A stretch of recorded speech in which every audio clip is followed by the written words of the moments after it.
우리 누구에게나 다 고향이 있을 겁니다. 오늘 고향 얘기 좀 해보려고 합니다. 먼저 익숙한 가곡 하나 잠시 틀어보겠습니다. 좀 영상 오디오 틀어주시겠어요?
가곡 여러분 제목 아시죠? 저기 써 있습니다. 사랑하는 나의 고향, 한번 떠나온 후에 이렇게 시작되는 이 노래 제목 고향 생각이고 홍남파 작사입니다. 그런데 때때로 이 작사 작곡이 홍남파라고 소개되기도 하는데 그건 잘못됐습니다. 홍남파의 작사는 많은데 작곡은 홍남파가 아니고 스페인 민요로 알려져 있습니다. 1절은 사랑하는 나의 고향을 떠난 후 날이 가고 달이 가도 내 마음속에 삼친다, 그런 내용이고요. 자나깨나 고향 생각 지울 수 없다, 나 언제나 사랑하는 내 고향에 다시 갈까, 내 고향 그리워라, 이렇게 시작하죠. 2절을 잠시 들어보겠습니다.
에 비해서 2절 내용은요 좀 더 시각적이죠.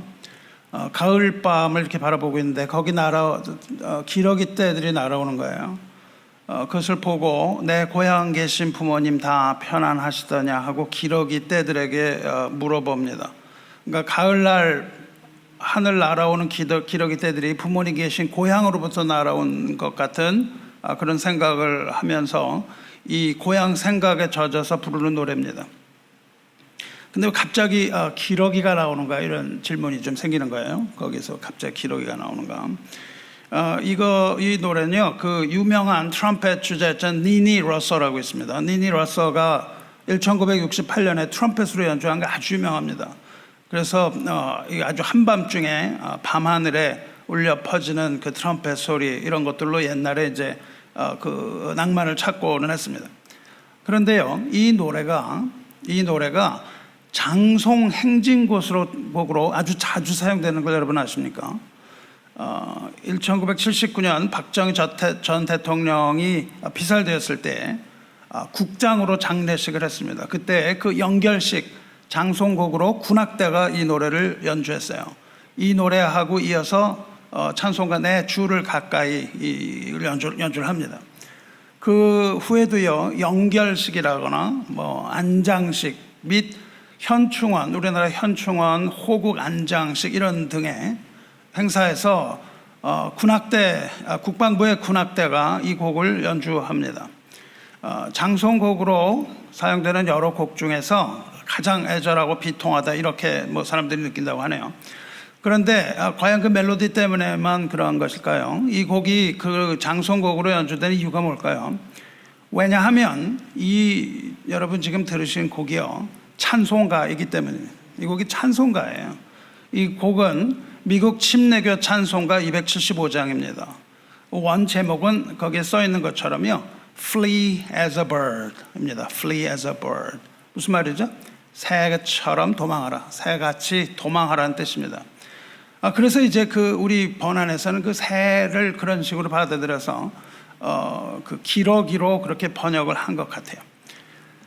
그런데 이 장송곡은요, 그 죽은 사람이 그 인생이 질곡의 생을 마치고 마치 그 영혼이 새처럼 날아서 자유롭게 떠나는 그런 영혼의 모습을 그린 거라고 그렇게 생각을 하죠. 그런데 사실 이 찬송가의 내용은 그런 내용이 아닙니다. 이 찬송가는 2년 전쯤에 우리 교회 찬양의 밤에서 다룬 적이 있습니다. 그것이 유튜브에 올라가 있으니 풀 버전을 보고 싶으신 분은 가서 다시 보시면 됩니다. 이 찬송은요, 시편 46편 1편 그리고 지금 오늘 읽은 11편 1편에 근거합니다. 하나님은 우리의 피난처시오 힘이시니 환난 중에 만날 큰 도움이시라. 이것을 주제로 작사가 되었습니다. 다시 말하면 피난처이신 하나님을 찬송하고 있습니다. 영어로 잠깐 들어볼 테니까는 잠깐만 우리가 보기 바랍니다.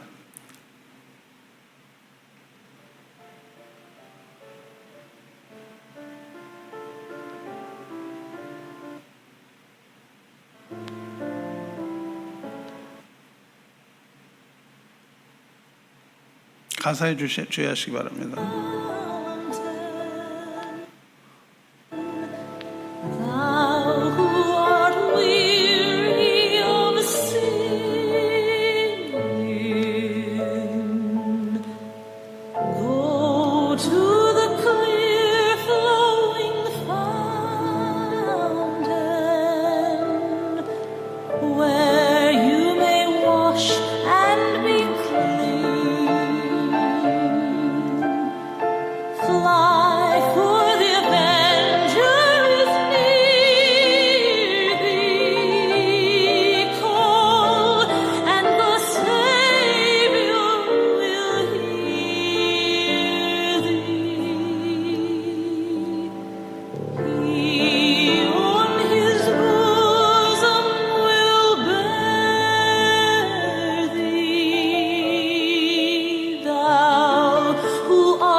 여기까지만 틀어주시고 화면 올려주십시오.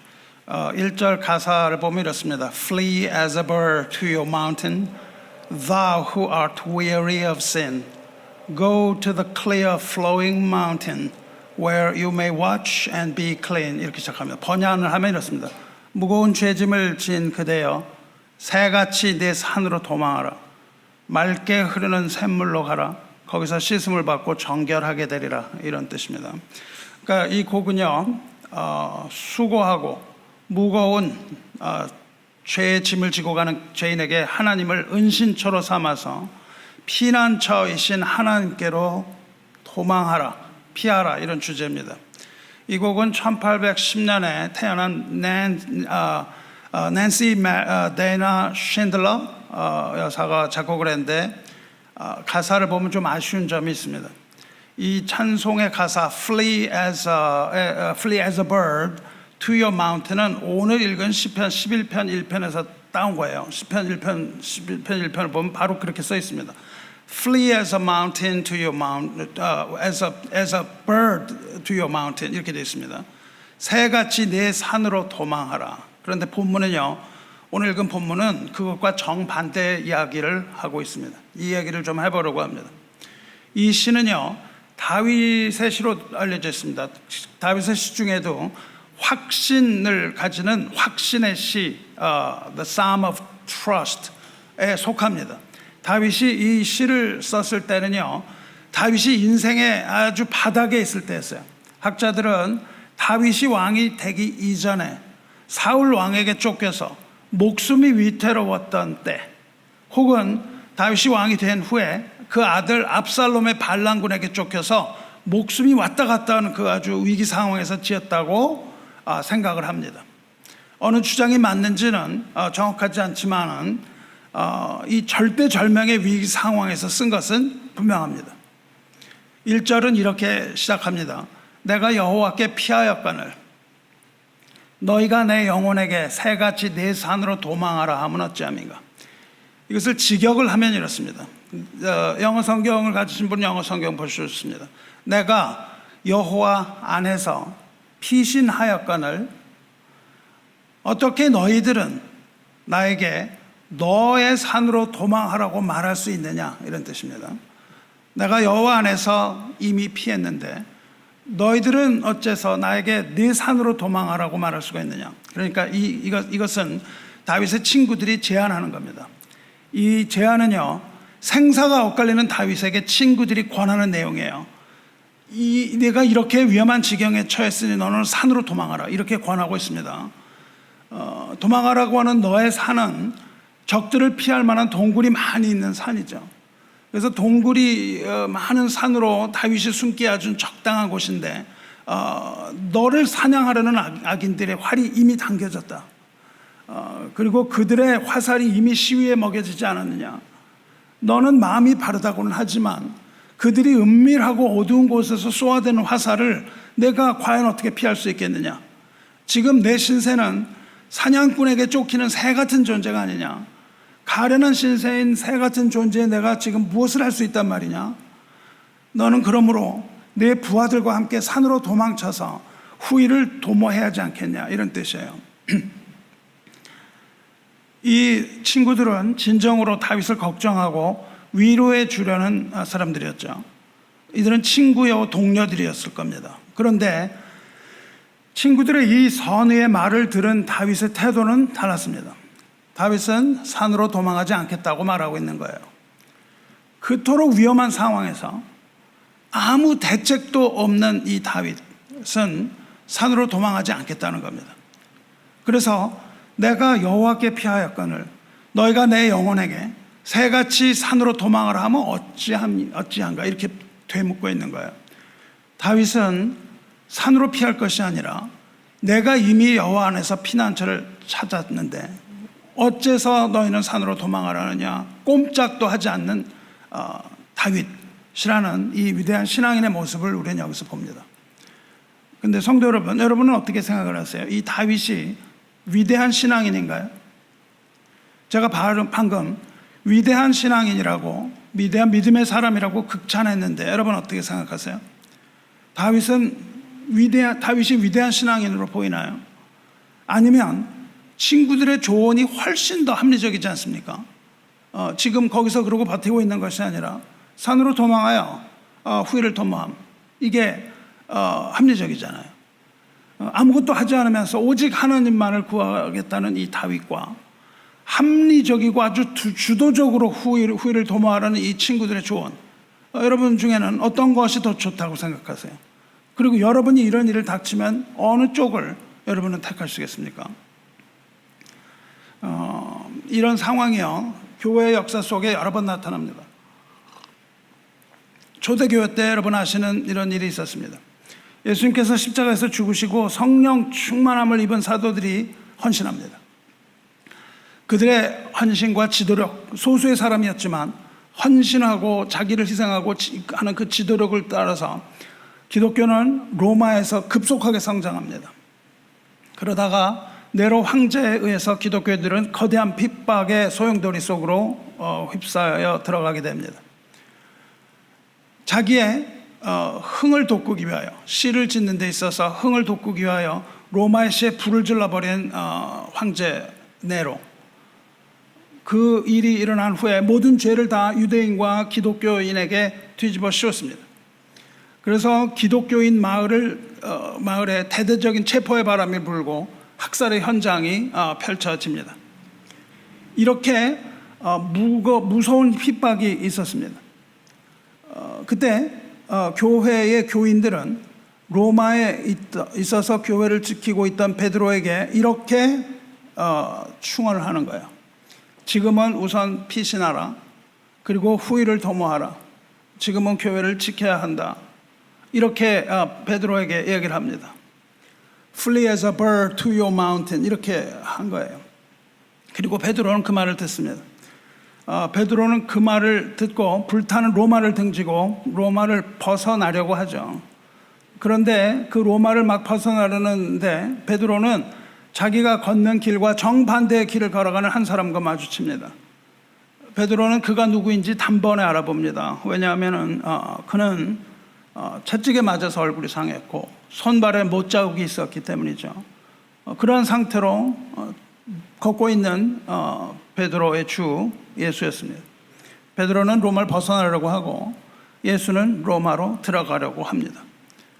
이 베드로는요, 그 주님을 금방 알아봅니다. 주님이 승천하시기 바로 전에 대화를 나누었던 주님이에요. 요한복음 맨 마지막에 나옵니다.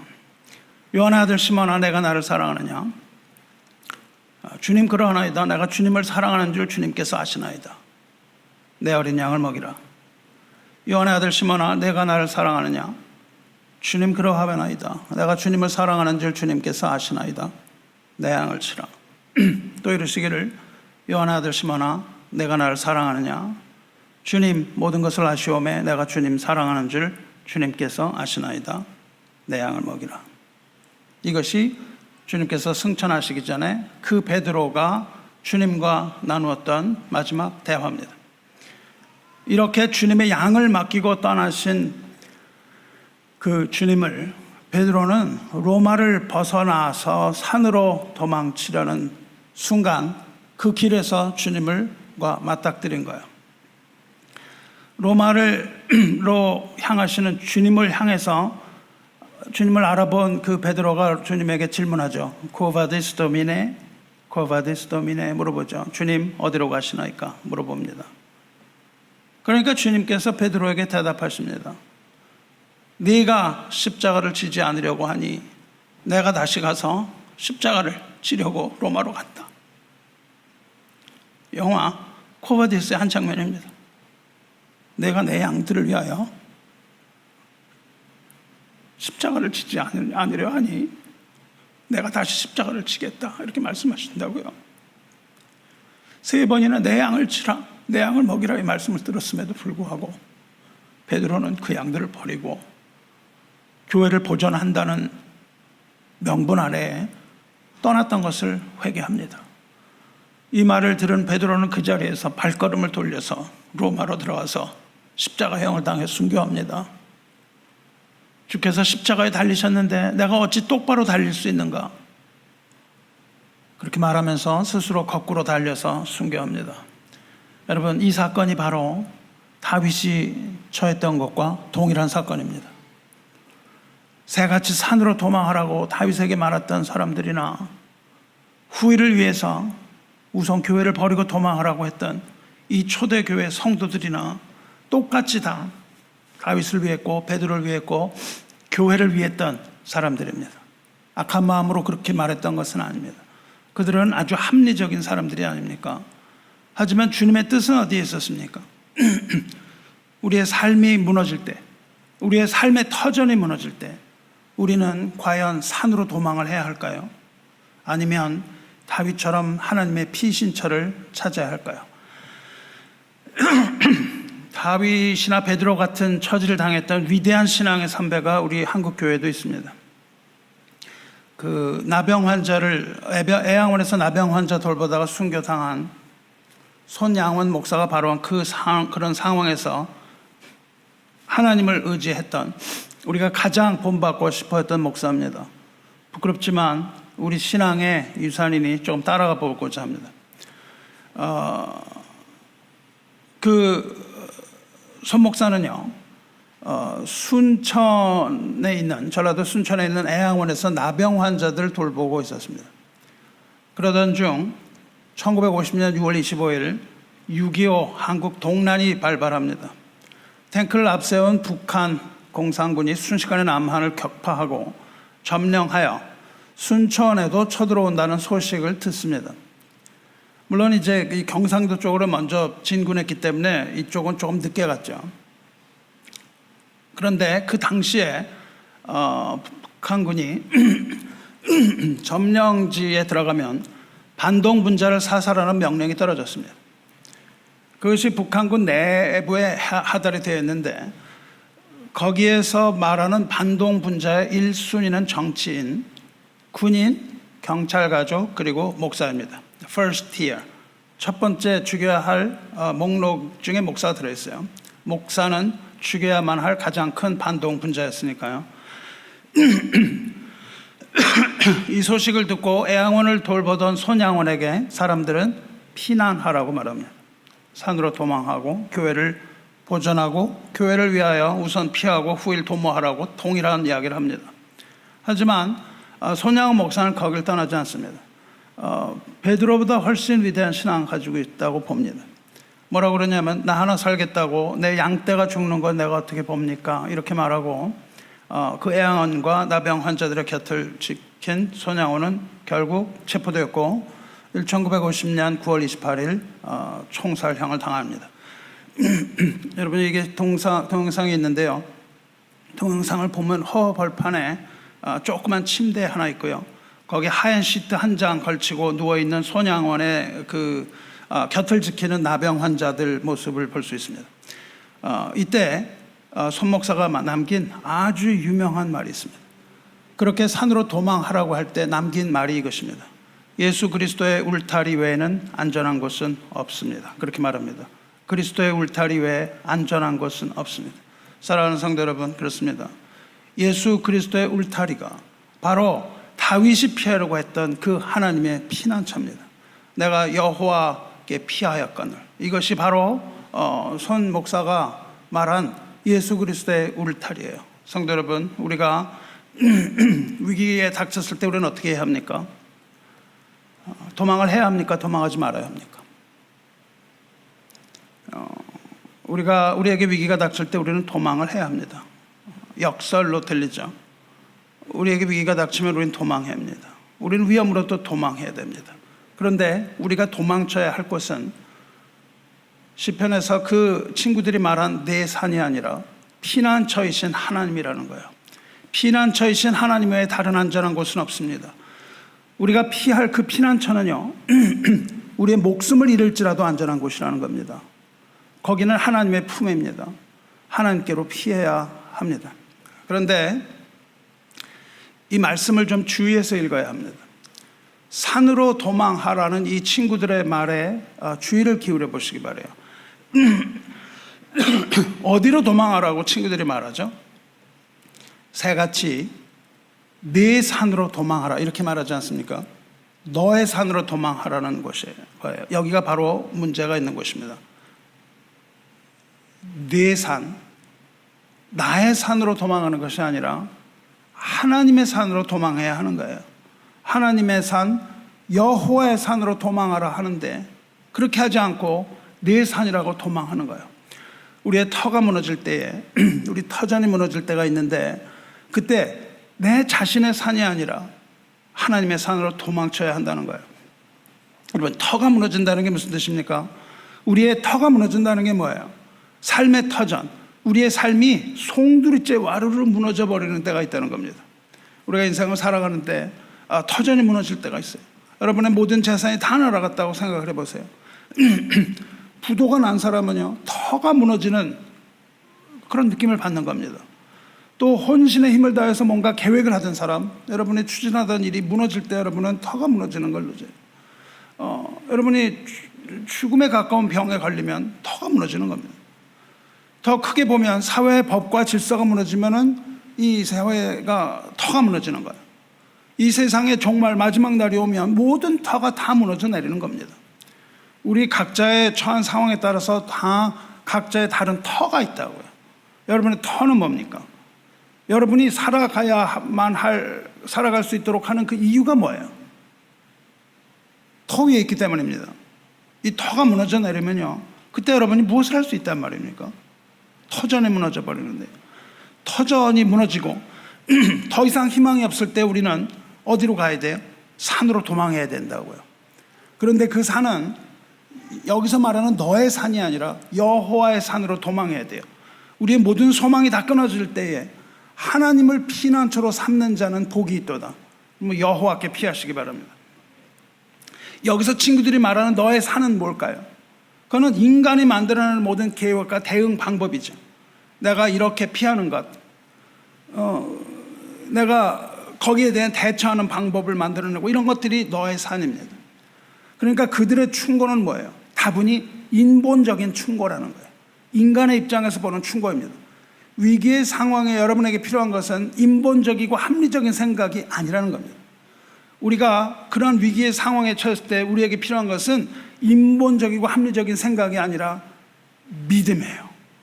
왜냐하면 합리의 반대말이 뭐예요? 믿음이기 때문에 그렇습니다. 여러분, 믿음은요, 상식적이지가 않아요.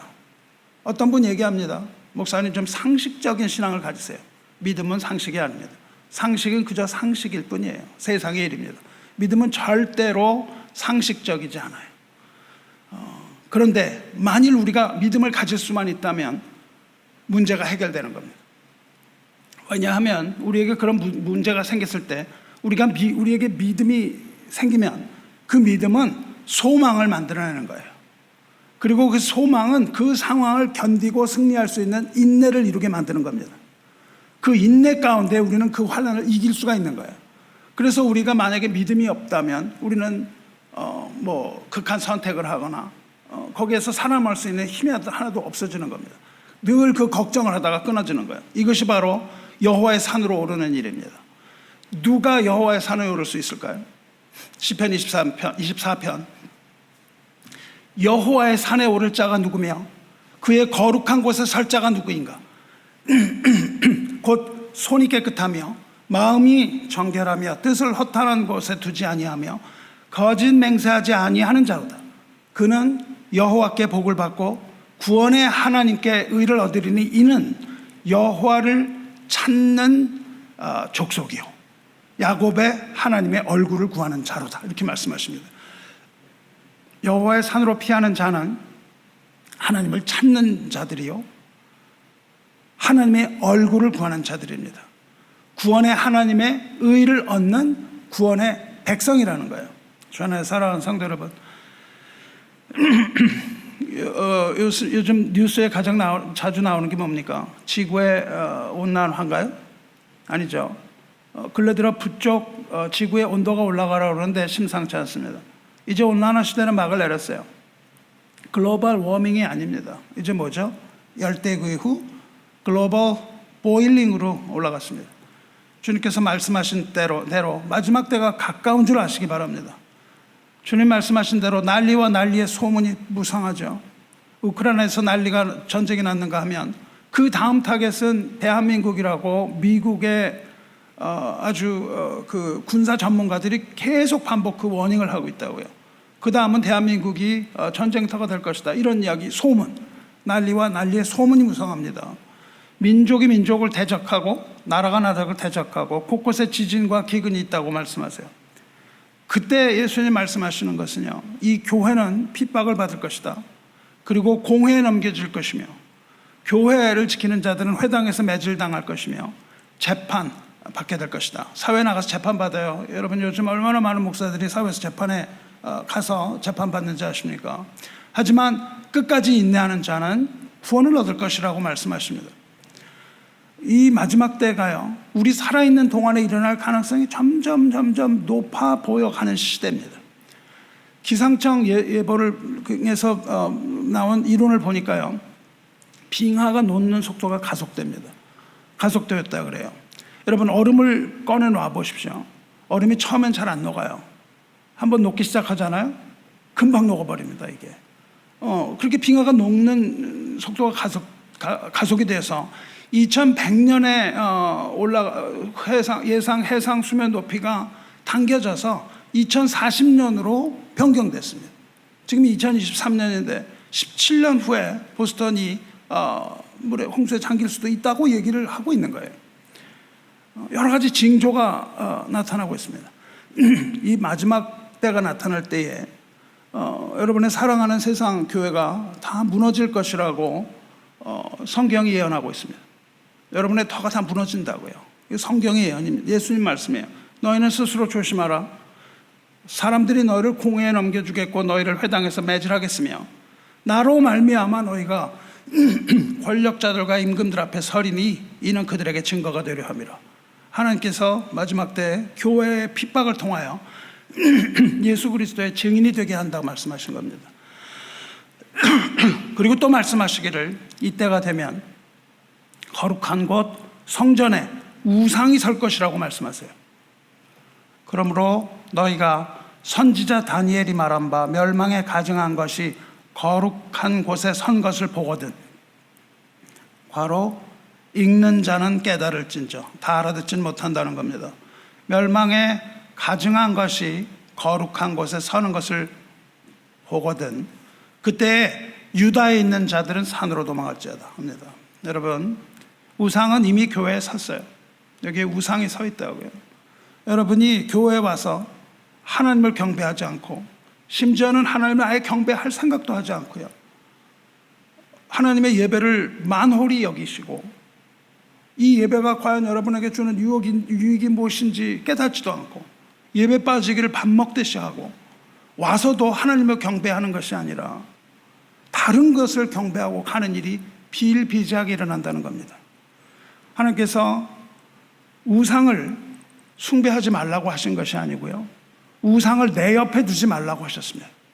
우상은 하나님 안 믿는 자들이 믿는 것이 우상이 아니에요. 믿는다고 하면서 하나님을 믿는다고 하면서 그 옆에 우상을 둔 겁니다. 마귀는 하나님의 성전과 교회에 앉아서 자기를 높이고 자기를 경배하라고 합니다. 우리의 모든 욕심이 다 우상이 되어 자신을 경배하라고 하죠. 지금도 우리가 이 자리에서 하나님을 경배한다고 말은 하는데 동시에 재물과 권력과 나의 욕심, 나의 아젠다를 포기하지 못하고 있지 않습니까? 내가 할 일을 뭘 해야 돼요? 뭘 해야 됩니까? 하나님을 예배하는데 예배 아닌 다른 무슨 아젠다를 한단 말이에요. 세상의 자랑거리를 섬기기 위하여, 재물을 섬기기 위하여, 나의 욕심을 섬기기 위하여 이 자리에 와 있는 것은 아닌지 여러분 잘 살펴보셔야 합니다. 이제 마지막 종말의 시대가 오면요, 교회의 터가 무너져 내린 그런 인상같이 보이게 될 수 있다는 겁니다.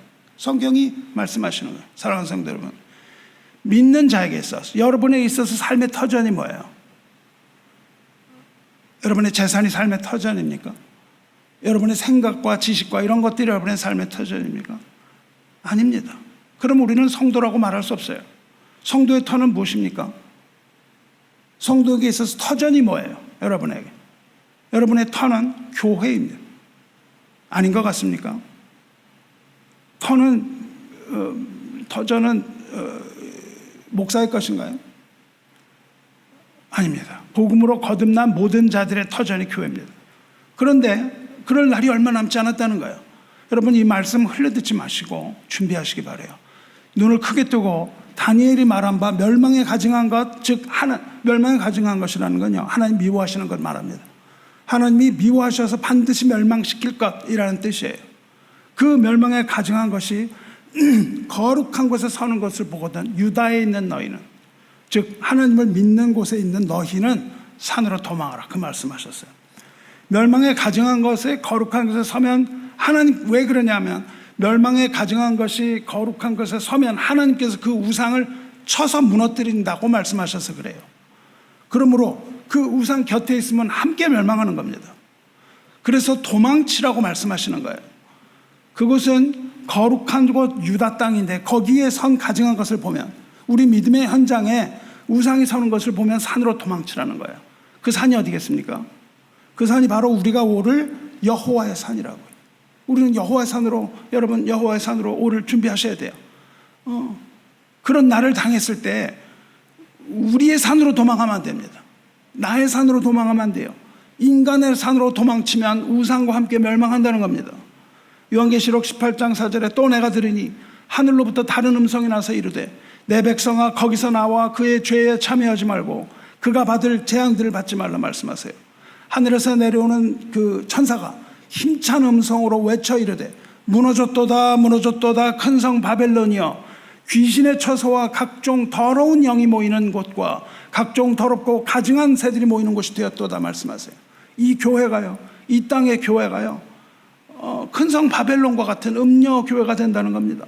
귀신의 처소가 되었고요, 더러운 영이 모이는 곳이고요, 가증한 새들이 수없이 모여들어서 겉으로 보기에는 외형상으로 아주 큰 것 같으나 그러나 거기에는 가증한 새들만이 많이 모여있다고 얘기를 하고 있습니다. 이것이 바로 요한계시록이 말하는 마지막 시대의 교회 모습 중에 하나입니다.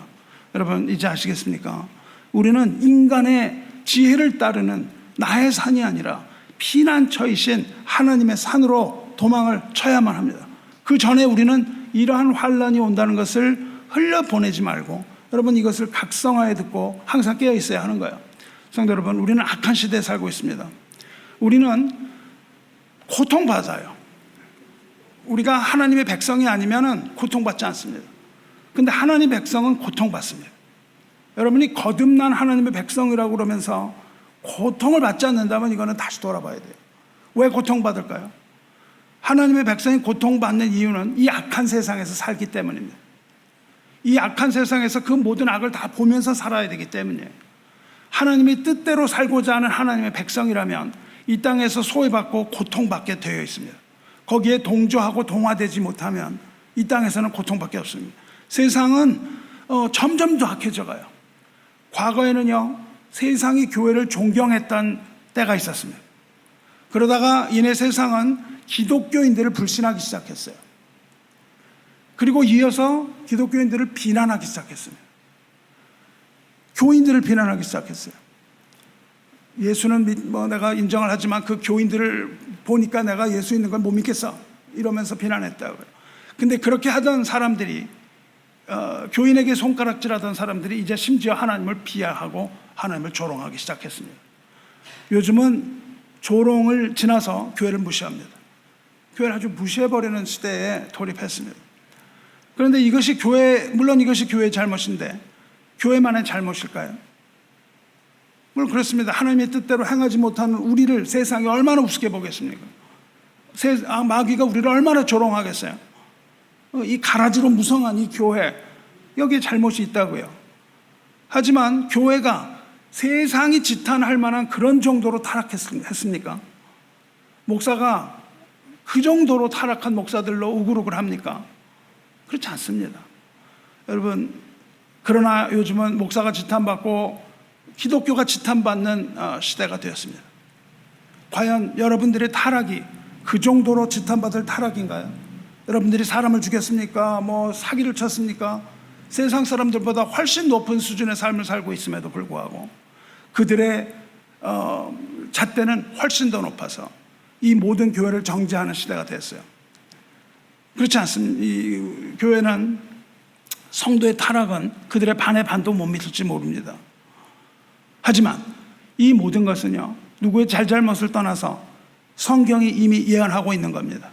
어찌 보면 당연한 수순을 밟아가고 있는 겁니다.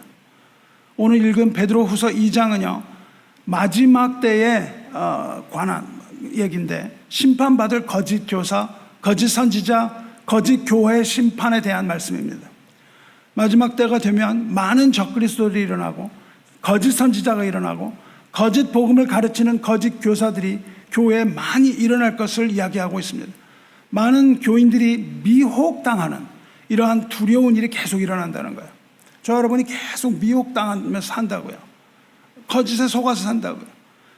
그런데 마지막 날 주님이 오시는 그 심판의 날이 되면 이 성도를 미혹하고 박해하던 그 모든 악의 세력, 세상의 모든 악의 세력이 다 심판을 받을 것이다. 이것을 이야기하고 있어요. 성도는 그 안에서 고통받으며 살고 있는데, 하나님의 말씀을 지키려 하고 살고 있는데, 그것을 다 무시하고 사는 악한 세상은 그 마지막 날에 심판받을 것이라는 거예요. 예예요.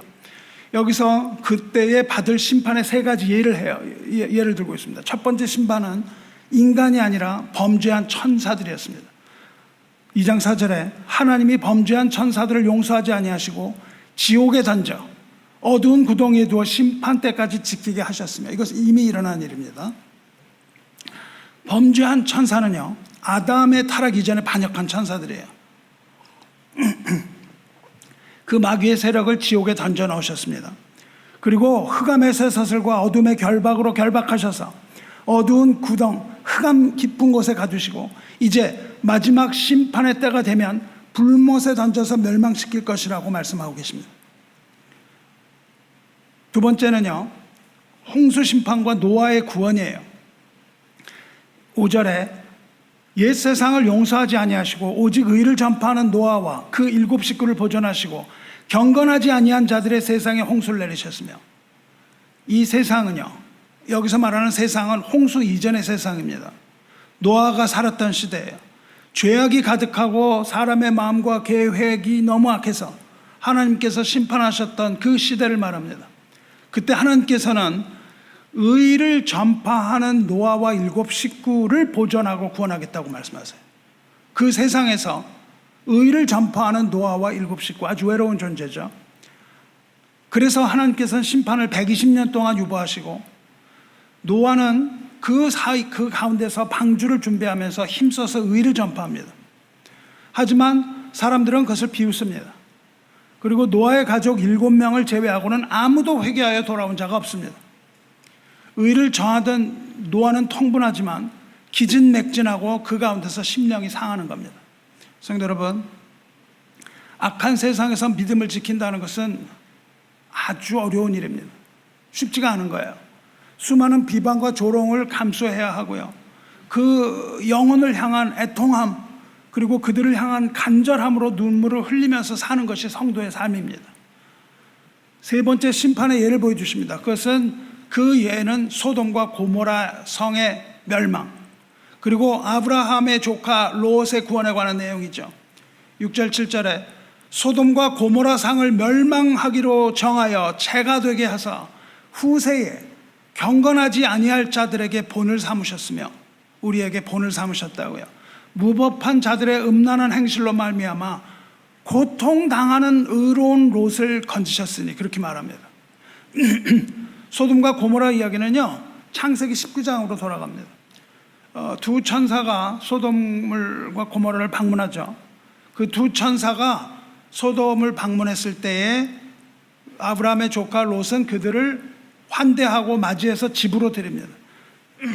그러자 아름답고 수려한 두 남자가 왔다는 소문을 들은 사람들이 롯의 집으로 쳐들어와서 그 두 사람 내놓으라고 그랬죠. 이렇게 말합니다. 그들이 롯을 부르고 그 집을 에워싸고 롯을 부르고 그에게 이르되 오늘 밤에 내게 온 사람들이 어디 있느냐, 이끌어내라, 우리가 그들을 상관하리라, 이렇게 말합니다. 여기서 상관하다는 말은 안다는 뜻이에요. 누워서 잠을 자보겠다는 뜻입니다. 원어적 의미가 바로 그거예요. 내가 누워서 잠을 자보겠다. 이것은 여기서 상관하다는 단어는 동성애를 의미하는 완곡한 표현입니다. 그래서 영어 소돔이는 여기서 나온 말이죠. 소돔 사람들, 소돔의 어떤 동성애, 그런 걸 말합니다.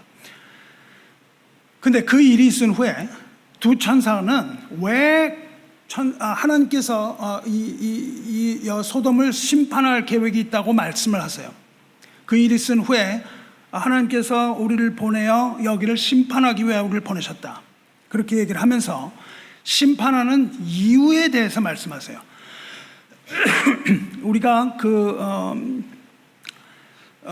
왜 소돔이 멸망을 당했느냐, 뭐 동성애 때문이냐 이런 이야기들 많이 합니다. 죄 때문이냐 이러는데 그렇지 않습니다. 이 두 천사의 설명은 이렇습니다. 12절 13절에 이렇게 얘기해요. 그 사람들이 롯에게 이르되 이 외에 내게 속한 자가 또 있느냐, 내 사위나 자녀나 성 중에 내게 속한 자들을 다 성 밖으로 끌어내라. 그리고 이유가 나와요. 왜 심판하는지 이유가 나옵니다. 그들에 대한 부르짖음이 여호와 앞에 크므로. 이것이 이유입니다. 여호와께서 이곳을 멸하시려고 우리를 보내셨나니 우리가 멸하리라. 당시에 롯은요, 그 악한 속에서 고통받으면서 심령이 상하면서 살아갔다고요. 그 가운데서 하나님을 향해서 부르짖을 수밖에 없어요. 내가 살려고 하는 것이 모두 다 불법입니다. 여러분, 지금 동성애가 합법화된 데 가가지고 그 얘기를 하면 온 세상이 다 핍박을 하는 거예요. 그래서 캐나다 같은 경우는 목사가 그런 설교하다가 수갑 차고 내려가잖아요. 이런 일들이 비일비재하고 케이크 가게에서 그런 걸 하다가 핍박을 당하고, 우리가 경건하게 살려고 하는 자에게 얼마나 많은 불이익과 두려움과 이런 것들이 주어집니까? 그래서 당시에 그 만연했던 죄악 가운데 살아가기가 너무 힘들었던 겁니다. 그래서 고통받고 살아갔던 거예요. 그런 공공연한 악을 보면서 그것이 옳다고 그 사람들은 주장하면서 두 천사 끌어내라고 하잖아요. 합법이란 말이죠. 그게 그 모든 악이 다 합법인 세상에 의인이 산다는 겁니다. 소돔이 얼마나 큰 악의 성읍입니까? 13절에 소돔 사람은 여호와 앞에 악하며 큰 죄인이었더라 이렇게 말합니다. 그 죄악이라고 말하지 않고 합법화한 거예요.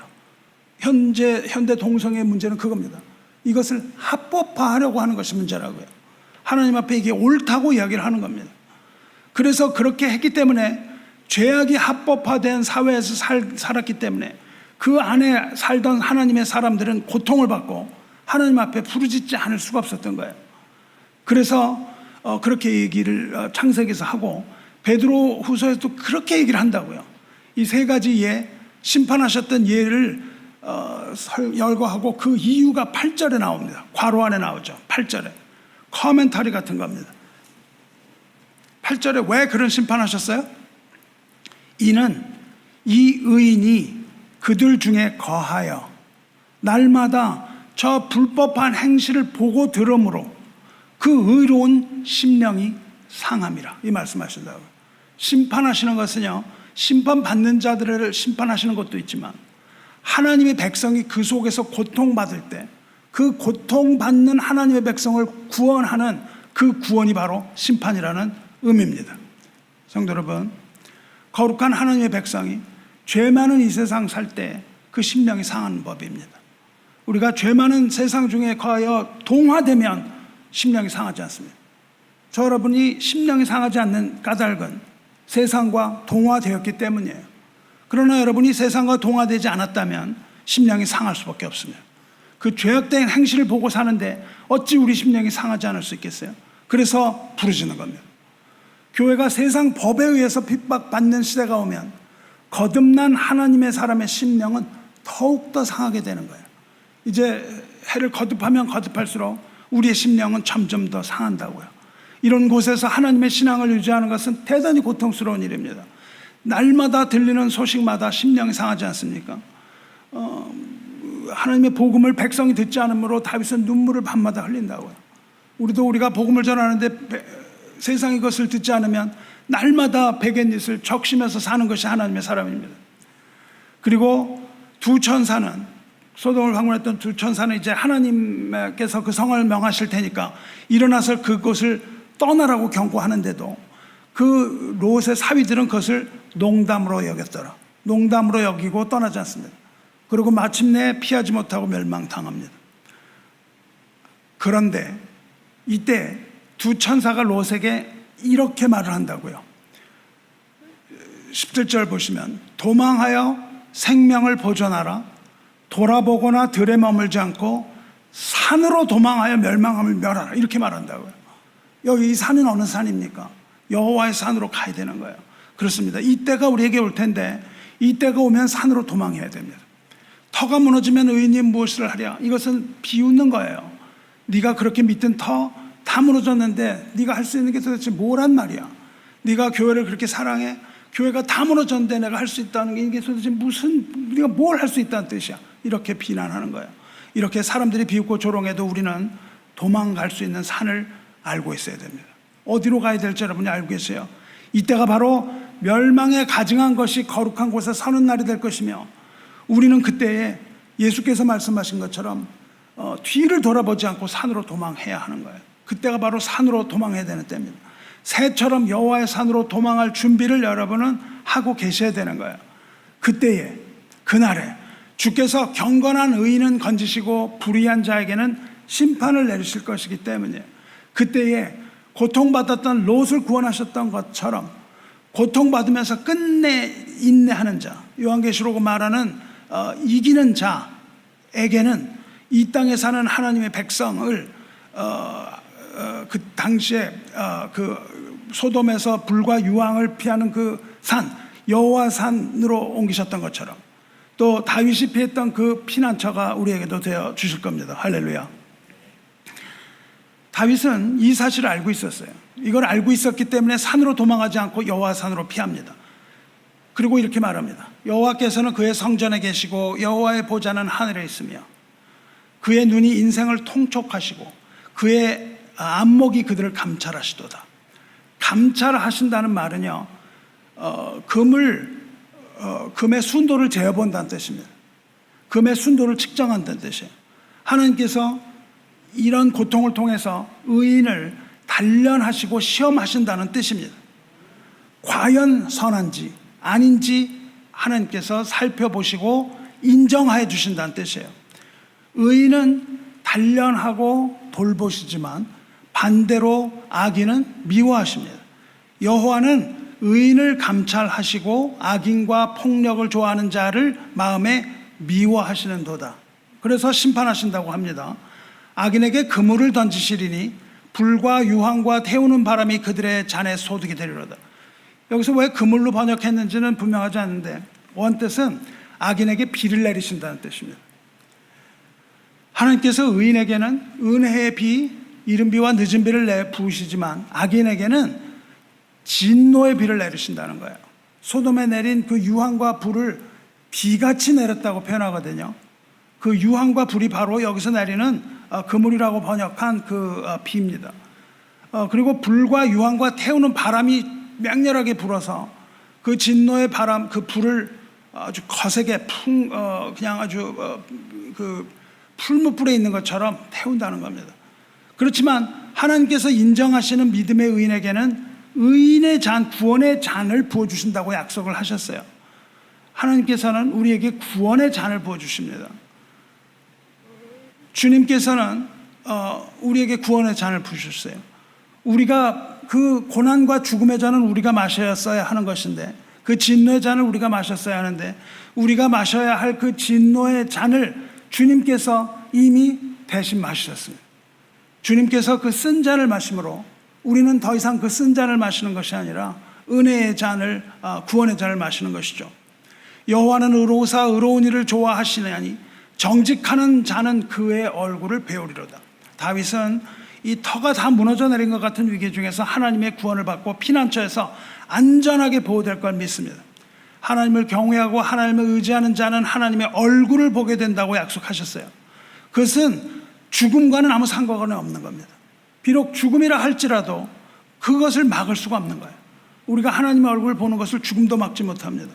누가 우리를 그리스도의 사랑에서 끊으리요? 내가 확신하노니 사망이나 생명이나 천사들이나 권세자들이나 현재일이나 능력이나 높음이나 기쁨이나 다른 어떤 피조물이라도 우리 주 그리스도 예수 안에 있는 하나님의 사랑에서 끊을 수 없으리라 말씀하시거든요. 사망도 우리를 그리스도 예수 안에 있는 하나님의 사랑에서 끊을 수가 없는 것을 믿으시기 바랍니다. 사랑하는 성도 여러분, 그렇다면 우리의 터가 무너지면 의인이 무엇을 합니까? 여러분, 터가 무너지는 절망을 경험해 본 적이 있습니까? 여러분의 터는 도대체 무엇입니까? 죽음에 이르게 하는 질병입니까? 재산 완전히 잃어버리는 재정이 여러분의 터입니까? 사업체, 여러분이 하고 있는 사업체가 여러분의 터전입니까? 여러분 하고 싶은 일을 해야 하는 어떤 성공이나 이런 것들이 여러분의 터전이에요? 삶의 터전입니까? 정의와 법이 무너져버린 세상에 사는 이것이 백성의 절망입니까? 도대체 무엇이 여러분의 삶의 터전이에요? 이런 것들이 우리의 삶의 터전이긴 하지만, 우리에게 필요한 것들이긴 하지만, 이런 것들을 우리가 기쁘게도 하고 또 슬프게도 하는 것들이지만, 이것은 세상에 속한 유한한 겁니다. 영원한 터전이 아니에요.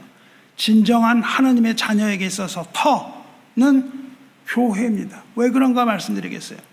여기서 터가 무너지면 이라는 히브리어 단어가 샤사라는 단어인데요. 이거는 구약 성경에서 딱 2번 사용됐습니다. 이 단어가 구약 성경에서 딱 2번 사용됐어요. 한 번은 지금 읽은 11편 3절에서 터로 번역됐어요. 또 한 번 사용된 것은 시편 19편 10절입니다. 거기에는 터로 번역을 하지 않았습니다. 동일한 것을 터로 번역하지 않고 기둥이라고 번역을 했어요. 우리말로 기둥이라고 번역했는데 같은 단어입니다. 뭐라고 되어 있냐면 그의 기둥이 부서지고 품꾼들이 다 마음에 근심한다, 이렇게 말이 되어 있습니다. 기둥이 무너져요. 터가 무너지는 것과 기둥이 무너지는 것이 동일합니다. 시에서는 터가 무너지고 19편에서는 기둥이 부서짐, 터와 기둥이 동일한 단어라고요. 바울은 뭐라고 말합니까? 바울은 교회를 일컬어서 뭐라고 얘기했죠? 교회는 진리의 기둥과 터라고 얘기를 한다고요. 디모데전서 3장 15절에 만일 내가 지체하며 너로 하여금 하나님의 집에서 어떻게 할지를 알게 하려 함이니, 이 집은, 다시 말하면 하나님의 이 집은 살아계신 하나님의 교회요, 진리의 기둥과 터니라, 이렇게 얘기를 한다고요. 교회가 뭐라고요? 기둥이고 터라고요. 그리고 기둥과 터로 구약에서 번역했던 그것이 바로 사도 바울은 진리의 기둥과 터, 교회라고 얘기를 한다고요. 그것이 바로 무엇입니까? 살아계신 하나님의 교회, 이 집, 하나님의 집을 얘기한다고. 그것을 성전이라고 얘기한다고요. 성전이 교회 건물 아니라는 말로 너무너무 들어서 여러분 교회가 성전이 아니라고 얘기하지만 그렇지 않습니다. 교회가 하나님의 집이고 교회가 하나님의 성전이에요. 예수 그리스도를 믿는 사람들이 하나님의 성전이요 하나님의 집입니다. 이 건물은 예배드리는 하나의 장소, 예배당이고 모인 우리들이 하나님의 성전이라는 것을 잊지 마시기 바라요. 그런데 여기서 신약에서 터라고 번역을 했는데요. 진리의 기둥, 터라고 번역을 했는데, 터라는 이 단어, 헤드라이오마라는 이 단어는 신약에 여기 한번 딱 나옵니다. 그러니까 터라는 단어는요, 성경에서 많이 나오질 않아요. 시편 거기서 2번 딱 나오고요. 그 다음에는 교회를 얘기할 때 터라고 얘기한다고요. 그리고 기둥이라는 단어, 스톨레스라는 단어인데 이거는 신약에 4번 등장합니다. 기둥은 4번 나오는데 모두 거의 교회와 관계가 있어요. 요한계시록에서 하나님 성전의 기둥이라고 말할 때 이 단어를 씁니다. 그리고 하나님의 나라를 섬겼던 자, 아까 제가 말한 베드로를 뭐라고 그랬냐면 기둥이라고 불렀다고요. 교회의 세 기둥 뭐라고 말씀하시죠? 기둥같이 여기는 야고보와 게바와 요한, 즉 교회를 지키는 자들을 또한 기둥이라고 말씀하세요. 그리고 교회를 인도하시는 불기둥, 이렇게 4번 딱 사용됩니다. 모두가 다 교회와 상관이 있는 거예요. 그리고 뭐라고 그러세요? 너희들은, 교회는 사도들과 선지자들의 터 위에 세우심을 입은지라 그리스도 예수께서 친히 모퉁이 돌이 되셨느니라 말씀하세요. 성도 여러분, 이것이 바로 저와 여러분이 사랑하는 곳, 하나님의 집, 진리의 기둥과 터가 되는 교회입니다. 여러분, 온 생애에 터가 되는 것이 여러분의 교회라는 걸 잊지 마세요. 교회를 만홀히 여기지 마시라고요. 교회가 여러분이 살아가는 인생의 이유입니다. 만일 여러분의 터, 이 교회가 무너지면 여러분이 뭘 할 수 있단 말입니까? 아무것도 할 수 있는 게 없다고요, 여러분. 교회가 무너지면 할 수 있는 게 없습니다. 있을 것 같습니까? 없습니다. 아무것도 할 수 없는 거예요. 그렇다면 이 터가 언제 무너집니까? 이 터가 언제 무너져요? 진리의 기둥이요 터인 이 교회, 이게 언제 무너져요? 이것은 무너지지 않습니다. 진리의 기둥과 터인 교회는 결코 무너질 수가 없어요. 왜냐하면 교회는 반석 위에 세워졌기 때문이에요. 베드로에게 말씀하시죠. 너는 반석이라. 내 위에 내가 나의 교회를 세우리니 말씀하세요. 이 반석은 그 반석 위에 세우는데 그 반석은 그리스도라 말씀하신다고요. 우리는 그리스도의 반석 위에 세워졌다고요. 그러니까 반석이신 그리스도 위에 세운 진리의 기둥 터, 이러한 하나님의 교회는 무너질 수가 없다는 겁니다.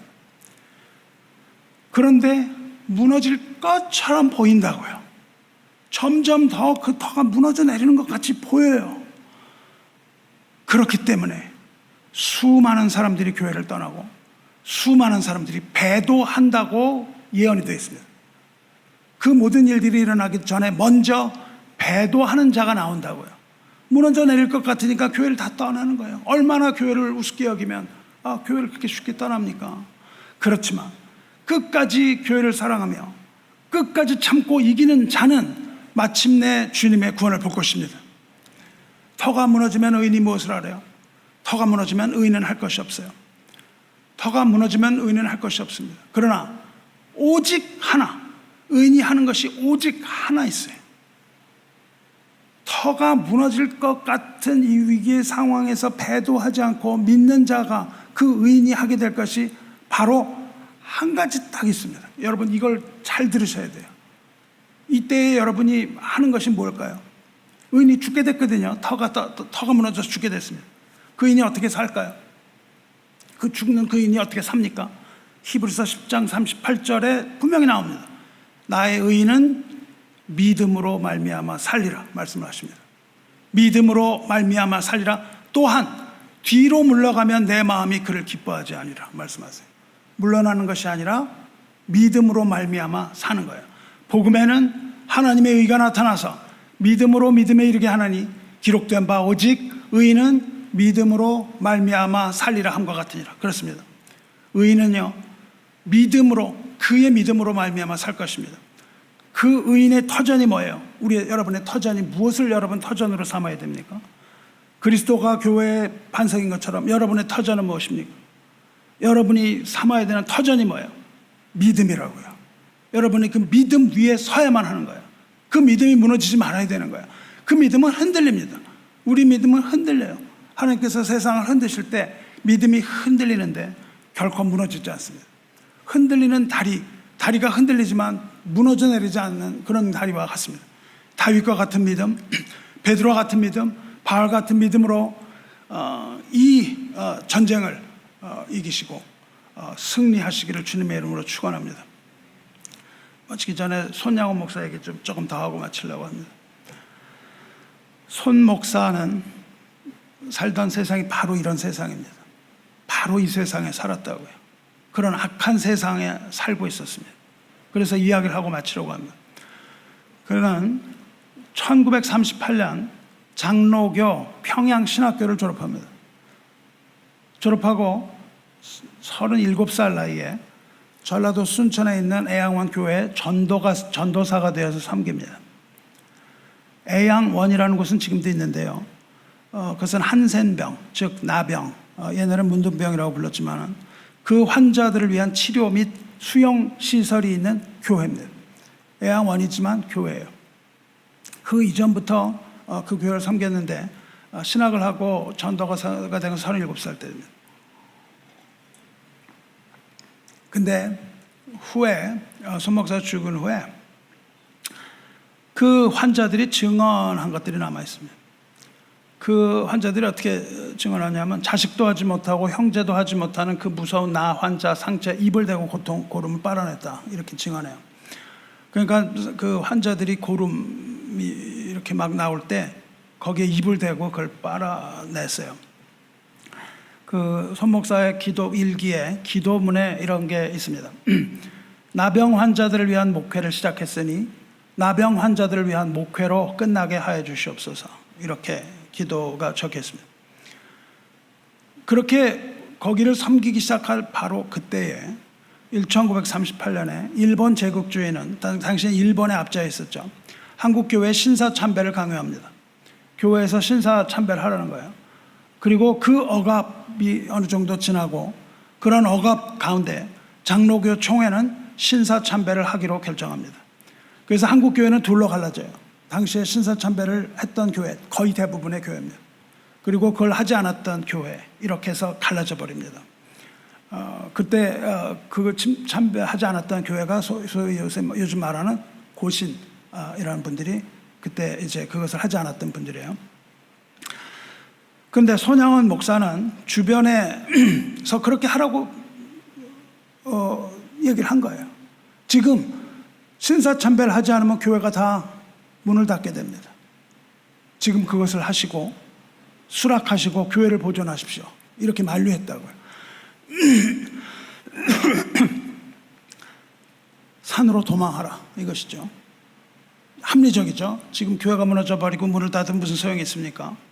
지금은 굽히시고 신사참배 한다고 하시고 하지 않으면 될 줄 압니까? 그러는데 이분은 신사참배 거부하고 교회 일장기 부착을 거부합니다. 일장기를 안 붙여요. 그리고 1940년 일본 경찰에 체포됩니다. 그것 때문에 체포되죠. 그때의 사람들은 전향하라고 자꾸 얘기해요. 체포되는 과정에서 전향해라. 예수 그렇게 믿지 않겠다고 얘기해라. 새같이 네 산으로 도망하라. 또 얘기하는 것이죠. 그런데 전향을 하면 추록하게 해주겠다는 그 유혹을 뿌리치고 그는 감옥에 들어갑니다. 5년 동안 감옥에서 옥고를 치릅니다. 그렇게 옥에서 살던 손 목사에게 2년 뒤에 그 아내, 손 목사가 자기 아내에게 보낸 편지에 이런 글이 있습니다.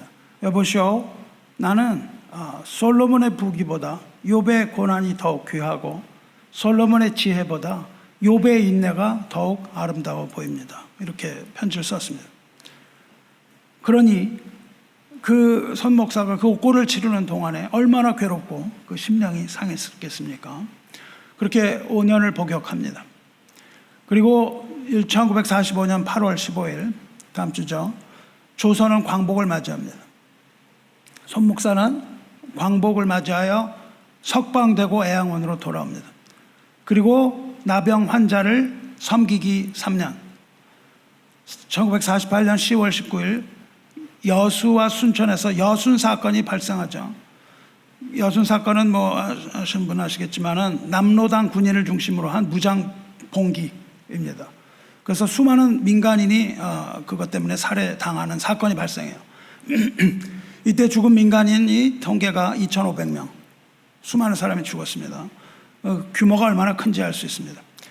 당시에 좌익과 우익이 극심히 대립하던 중에 손양원의 두 아들이 있었는데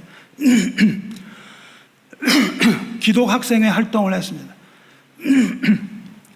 이름이 동인이하고 동신이라고 그러는데 이들이 그때 좌익 청년들에게 끌려가서 총살당합니다. 두 아들이 죽어요. 근데 그 두 아들이 죽은 후에 장례식에서 그 두 아들을 잃은 아버지인 그 아들의 아버지인 손 목사가 모두를 놀라게 하는 발언을 합니다. 그가 발표한 결심은 자기 두 아들을 죽인 그 사람 이름이 안재선인데 안재선을 자기의 양자로 삼겠다, 이렇게 거기서 선포를 해버려요. 이 이야기가 손 목사에게 딸이 있고 셋인가 있고 아들이 둘이 있는데 두 아들은 죽었고요. 그 큰 딸이 지금 90도 넘으신 할머니인데 회고록을 썼어요. 그 회고록을 읽어보시면 잘 있습니다.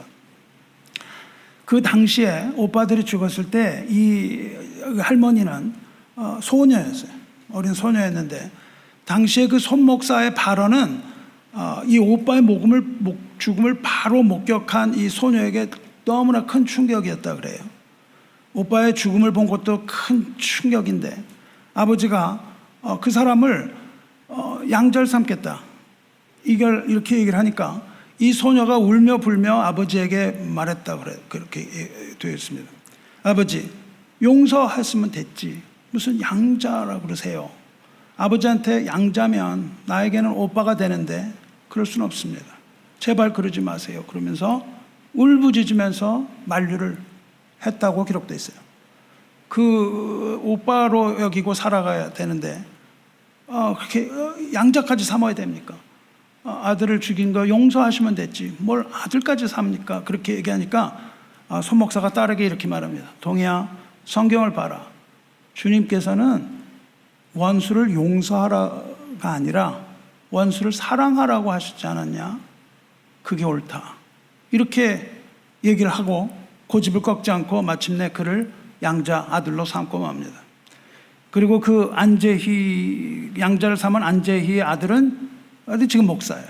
그래서 자기 아버지에 대해서 또 증언을 하고 있습니다. 그렇다면 이 손 목사는 도대체 어떤 사람일까요? 그냥 뭐 성경의 말씀을 다 지키려고 했는데 이 사람은 뭐 모든 걸 다 통달한 뭐 초인입니까? 아무렇지도 않게 그렇게 하는 것이었을까요? 그렇지 않죠. 그 딸의 회고록을 보면은 그 아들이 죽은 후에 그 아들이 죽어서 뭐가 있겠습니까? 그 소녀가 그 현장에 가보니까 그 오빠들이 가지고 있던 모든 것들이 다 그냥 마당에 널려져 있는데 그 아버지에게 유품이 이제 배달이 됐다는 거예요. 그 배달된 유품 중에 이제 교복이 있었던 거죠. 그날 유품이 배달됐던 그날 손 목사가 큰 아들 그리고 작은 아들의 교복을 붙들고 부들부들 떨었다는 겁니다. 떨면서 눈물이 뚝뚝뚝 떨어지면서 용서하지 못할 사람 어떻게 내가 용서할 수 있나? 어떻게 이 사람들을 사랑할 수 있나? 부들부들 떨면서 결심한 것이 양자 삼겠다는 거였어요. 그 역시 약하디 약한 한 사람의 인간이며 한 사람의 연약한 아버지가 아니겠습니까? 하지만 그의 기도문에 이렇게 써있습니다. 두 아들을 죽인 원수를 미워하지 않고 그를 회개시켜 아들로 삼겠습니다. 너희의 원수를 사랑하며 너희를 박해하는 자를 위하여 기도하라. 이 말씀을 읽고 원수를 사랑하라.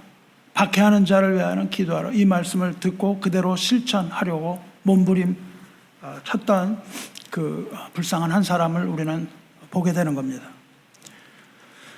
그러다가 1950년 한국전쟁이 발발하고 그런 도망치라는 권유 또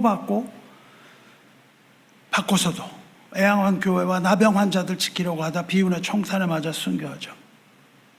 사랑하는 성도 여러분, 이분이야말로 우리 시편 11편이 말하는 거기에 주인공이 아니겠습니까? 내가 여호와께 피하였거늘 너희가 내 영혼에게 새같이 내 산으로 도망하라 하면 어찌함이냐. 악인이 활을 당기고 화살을 시위에 먹이며 마음이 바른 자를 어두운 데서 쏘려 하는도다. 터가 무너지면 의인이 무엇을 하랴. 그렇다면 이분은 도대체 어떤 사람입니까? 이분의 신앙은 도대체 어떤 신앙일까요? 손 목사의 믿음을 한마디로 정의하면 시편 17편 15편 말씀이라고 제가 정의해 봅니다. 17편 15편에 뭐라고 되어 있냐면요, 나는 의로운 중에 주의 얼굴을 배우리니 깰 때에 주의 형상으로 만족하리다. 무슨 말입니까? 이것은 부활의 신앙이에요. 재림의 신앙입니다. 히브리서 11장 우리가 읽고 있는데요, 믿음장이라고 하는 히브리서 11장의 믿음의 사람들, 그 모든 사람들의 모습입니다. 그들은 세상이 감당하지 못할 사람들이라고 말해요. 세상이 감당하지 못합니다. 감옥을 5년에 집어넣어도 감당하지 못했고요, 아들들을 둘을 죽였음에도 감당하지 못했고요, 또 교회를 환난을 피하여 산으로 도망가라고 했지만 피하지 못했습니다. 이들의 신앙입니다. 그 세상에 감당하는 신앙은 무슨 신앙일까요? 깰 때 내가 주의 형상으로 만족하리라, 이겁니다. 그들의 신앙은요, 히브리서가 뭐라고 하냐면 본향 찾는 믿음이라고 얘기해요. 히브리서 11장은요 결론이 뭐냐면요, 믿음을 가지고 사는 모든 사람이 다 죽는다, 이겁니다. 모든 사람이 다 죽는데 그들은 믿음을 따라서 죽었지만 이 땅에는 나그네요 본향 찾는 사람이라는 뜻입니다. 그들이 믿음으로 찾던 그 본향은 그들이 나온 이 땅의 본향이 아니라 더 나은 본향, 곧 하늘에 있는 본향이라는 거예요. 이 본향을 그리워하며 본향에 가고 싶어하는 사람, 이것이 바로 손 목사의 믿음이에요. 사랑하는 성도 여러분, 손 목사의 믿음은, 그리고 우리가 본받아야 할 그 믿음은 바로 본향을 향하는 나그네 믿음이라는 겁니다. 우리도 이와 같이 죄악된 세상의 모든 것을 보면서 살아가지만 믿음의 터인 그리스도 위에서 절망하지 말고 본향 찾는 믿음으로 살아가기를 축원합니다. 손 목사는요, 죽음보다 강한 사랑을 우리에게 남겨줬고, 그것이 그리고 또한 가능하다는 증거를 우리에게 남겨줬습니다. 불가능한 것이 아닙니다. 그의 신앙의 근본은 다시 오실 주님을 기다리는 재림신앙이라고요. 죽음이 그를 어떻게 하지 못합니다. 그가 작사한 곡에요, 하늘에 이상한 조각구름이 보이면 주님이 오시는가 해서 고개를 들고 바라보는 그런 신앙이에요. 우리도 이러한 손 목사의 신앙 본받아서 사랑 실천하며 살아야 되지 않겠습니까? 손양원 목사처럼 원수를 사랑하지는 못한다 할지라도 형제는 우리가 사랑해야 되지 않겠습니까? 고개를 돌려서 여러분 주변을 한번 살펴보시기 바랍니다. 우리 아들을 죽인 원수가 있습니까? 원수가 있나요? 형제와 자매조차 우리가 사랑하지 못하면서 우리가 어찌 주님을 과연 주님이라고 부를 자격이 있습니까? 우리가 만일 재림신앙 가졌다면 이 신앙으로 용서가 아닌 사랑으로, 원수를 사랑하는 이 믿음으로 이 세상 승리하시기를 축원합니다. 이제 말씀 마친 후에 손 목사가 작사한 찬송가 두 곡을 부르려고 해요. 하나는 응답 찬송이고 또 하나는 패배송으로 우리가 부를 텐데, 이것이 다 손 목사가 작사한 곡입니다. 여러분이 가사를 들으시면 내용이 이해가 될 겁니다. 그 가사에 나오는 것처럼 신부되는 교회가 기름 준비하고 주님 오시길 기다리는 저 여러분 되시길 주님 이름으로 축원합니다. 말씀 마치겠습니다. 마치기 전에 시편 17편 9절을 읽고 말씀 마치겠습니다. 17편에 이렇게 되어 있습니다. 나의 걸음이 주의 길을 굳게 지키고 실족하지 아니하였나이다. 하나님이여 내게 응답하시겠으므로 내가 불렀사오니 내게 귀를 기울여 내 말을 들으소서. 주께 피하는 자들을 그 일어나는 자들에게서 오른손으로 구원하시는 주여, 주의 기이한 사랑을 나타내소서. 나를 눈동자같이 지키시고 주의 날개 그늘 아래에 감추사 내 앞에서 나를 압제하는 악인들과 나의 목숨을 노리는 원수들에게서 벗어나게 하소서. 여호와는 의로우사 의로운 일을 좋아하시나니 정직한 자는 그의 얼굴을 배우리로다. 나는 의로운 중에 주의 얼굴을 배우리니 깰 때에 주의 형상으로 만족하리이다. 할렐루야. 아멘. 기도하겠습니다.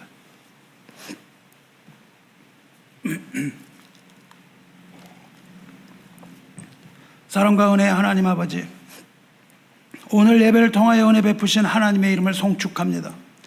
진리의 기둥이요 터인 교회를 우리에게 주셔서 사랑하게 하신 하나님 감사를 드리나이다.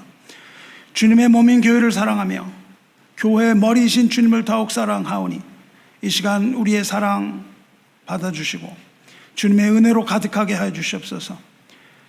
우리가 비록 연약하나, 또한 우리가 연약하여 주님의 계명을 지키지 못한다 할지라도 오랫동안 인내하고 기다리시는 주님께 감사드리나이다.